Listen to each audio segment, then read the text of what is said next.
ականջիդ բան եմ ասում, այդ ուր է շտապում, գետակ, ասում ես հետ ես գալու,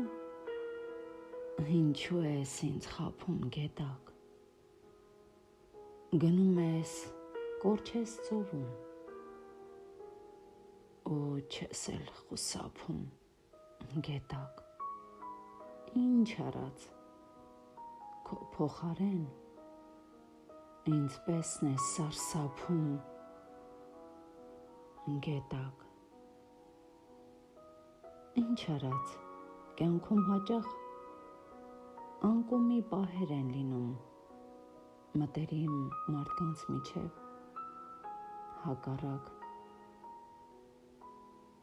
շահեր են լինում, երկյուղ սրտի մեջ էլ չեության ահեր են լինում, ամեն տեղ և ամեն օր չսպասված պահեր են լինում,